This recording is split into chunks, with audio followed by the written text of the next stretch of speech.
El ser humano está llamado a desarrollarse para afianzar su identidad y alcanzar su plenitud, lo cual no se puede lograr sino de manera comunitaria, pues vivimos para crecer con los demás y para los demás. Pero son muchos los problemas que debe enfrentar para alcanzar su realización. Por ejemplo, el gran desafío que a nivel mundial se reconoce como una emergencia educativa. Ya no somos capaces de ofrecer a los jóvenes los valores que dan fundamento a la vida. Así termina descuidado y olvidado el objetivo esencial de la educación, que es formar a la persona para hacerla capaz de vivir en plenitud y de dar su contribución al bien de la comunidad.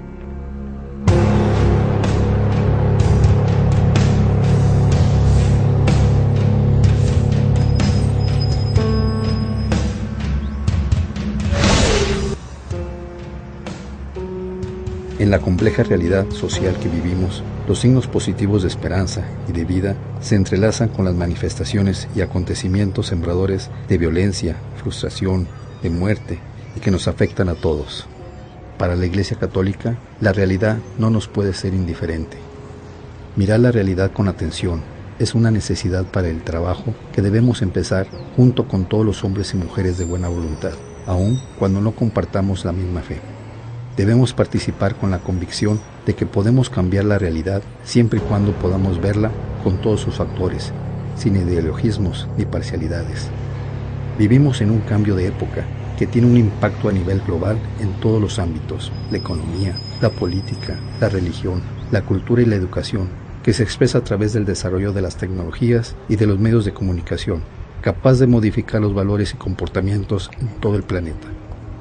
Ante esta realidad que nos interpela, hay varias preguntas que debemos hacernos. En una cultura que fragmenta todo y pone a la economía y el pragmatismo como el criterio para valorar la realidad, ¿cómo volver a acercar a los jóvenes a un sentido de plenitud del ser humano que lo lleve a descubrir el camino de la religión y el significado de la existencia? ¿Cómo dar luz a una nueva cultura cristiana en el comienzo del tercer milenio y ser los autores de una nueva síntesis entre la fe y la cultura de nuestro tiempo a través de la educación?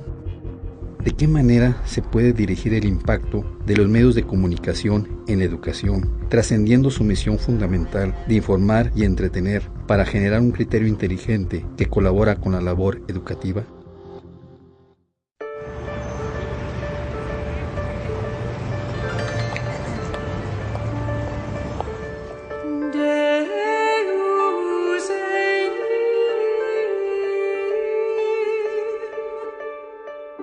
No se puede entender la historia de la educación en México sin la constante participación de la Iglesia Católica. Es una tradición viva y una constante histórica. La Iglesia ha sido motor de la educación en nuestro país. Su obra educativa se puede definir como una gesta heroica y como un aporte fundamental a la labor del Estado para insertar a los educados en la realidad y hacerlos mejores personas. Fue la fuerza de persuasión de los frailes, fincada en la fe, más que en el poder de las armas de los conquistadores, lo que logró configurar a lo largo de 3 siglos el sueño y la realidad de la Nueva España.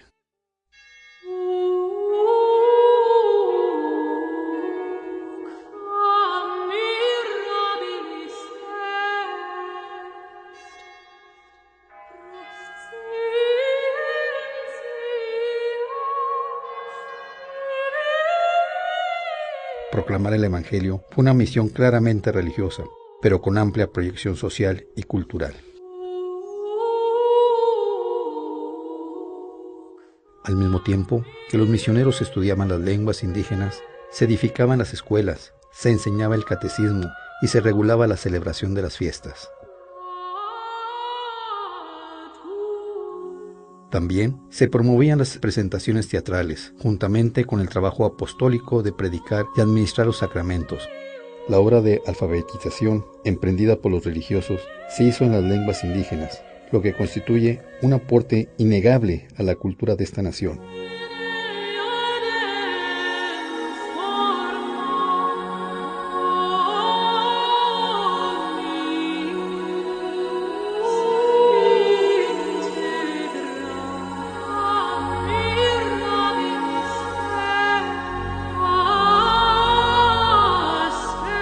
Para mediados del siglo XVI había cartillas para enseñar a leer en tarasco, castellano y náhuatl, además del chinanteco, zapoteco y mixteco. De esta manera fue como se sentaron las bases de la educación en México, así como de una nueva cultura mestiza.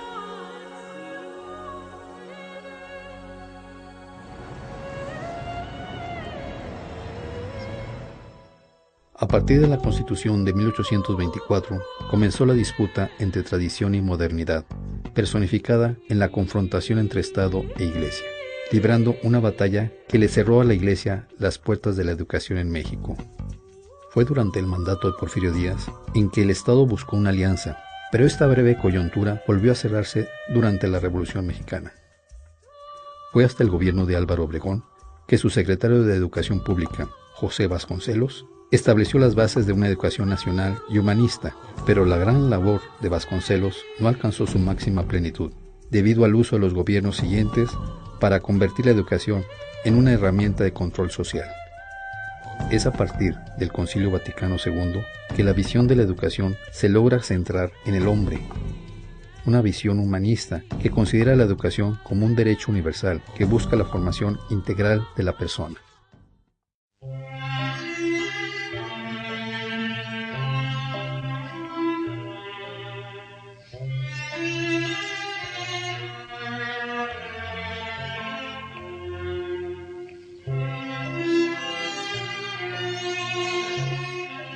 La persona humana es ante todo una realidad única e irrepetible, hombre o mujer, con la capacidad de comprender y amar, que le lleva a la conciencia de sí mismo y del mundo, y al mismo tiempo, toda la existencia de la persona humana está inmersa en un proceso dinámico de desarrollo dentro del contexto histórico al que pertenece, pero mira más allá de su propia historia, impulsado por el anhelo infinito de su razón y de su libertad.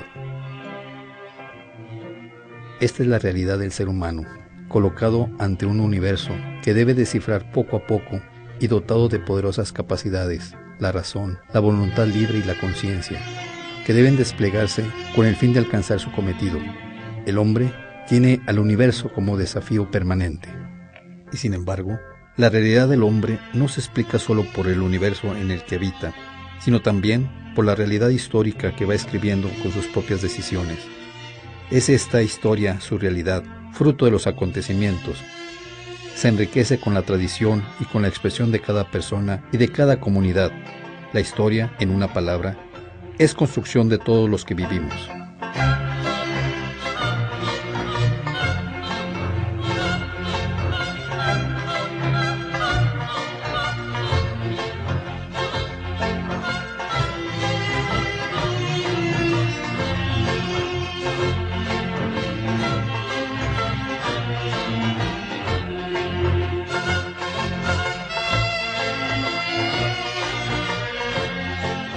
En el mundo de la educación existen muchos métodos educativos. Se deben buscar los mejores métodos y los mejores contenidos para el desarrollo del hombre. Para la Iglesia Católica, la persona humana, entendida en su integridad, es un método, es camino de su propia realización.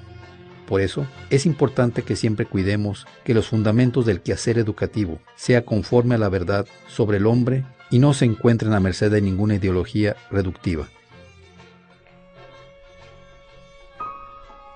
Debemos estar comprometidos con una educación que eleve al ser humano desde su realidad material hasta su existencia trascendente.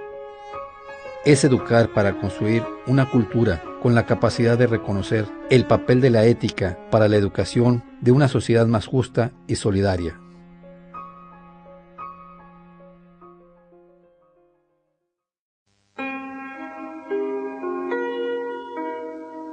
Para enfrentar la emergencia educativa, es indispensable crear alianzas y despertar sinergias entre familia, escuela, empresarios, gobernantes, medios de comunicación e iglesia.